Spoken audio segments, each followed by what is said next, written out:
Douglas DC-3C-47 എന്ന് പറഞ്ഞ ഒരു യുണൈറ്റഡ് സ്റ്റേറ്റ്സ് നേവിയുടെ ഒരു ചെറിയൊരു കുഞ്ഞ് എയർക്രാഫ്റ്റ് ആണ് ഇവിടെ തകർന്നു വീണപ്പെട്ടത്.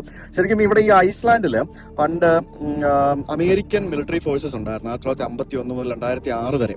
അവർ ആ സമയത്ത് ഇവിടെ അങ്ങോട്ടും ഇങ്ങോട്ടും ട്രെയിനിങ്ങിന്, പൈലറ്റുമാർക്ക് ട്രെയിനിങ്ങിന് വേണ്ടിയും അങ്ങനെ പല ആവശ്യങ്ങൾക്ക് വേണ്ടിയും ചെറിയ സാധനങ്ങൾ അങ്ങോട്ടും ഇങ്ങോട്ടൊക്കെ കൊണ്ടുവന്നതിനൊക്കെ വേണ്ടിയും ഇവർ US നേവിയുടെ പല വിമാനങ്ങളും തലങ്ങും മലങ്ങും ഒക്കെ ഇവിടെ ഓടിച്ചിരുന്നു. ഇവരുടെ ഒരു ആർമി ബേസ് ക്യാമ്പ് ആയിരുന്നു ഇവിടെ. അപ്പൊ ആ സമയത്ത് അപകടത്തിൽപ്പെട്ട ഒരു വിമാനമാണ് ഇവിടെ കിടക്കുന്നത്. അതിന്റെ ഇവിടെ ബാക്കിലൊക്കെ ഒരു സാധനം കുഞ്ഞ് എഞ്ചിനൊക്കെ വരുന്നതല്ലേ.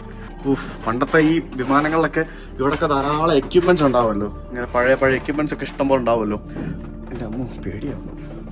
Oxygen supply warning. എൻ്റെ ദൈവമേ, ഈ പരിസരത്തൊന്നും വേറെ ഒരൊറ്റ മനുഷ്യനില്ല കേട്ടോ. ഞാൻ മാത്രമേ ഉള്ളൂ, വേറെ ആരുമില്ല. ഇതെന്തോന്നറിയത് തണുക്കുന്നത്. ഞാനിന്ന് എവിടെ കിടന്ന് ഉറങ്ങുന്ന ഒരു ഐഡിയ ഇല്ല.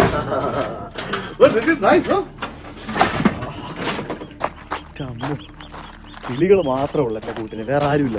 കിളികൾ മാത്രം. കിളികൾ പറന്നതോ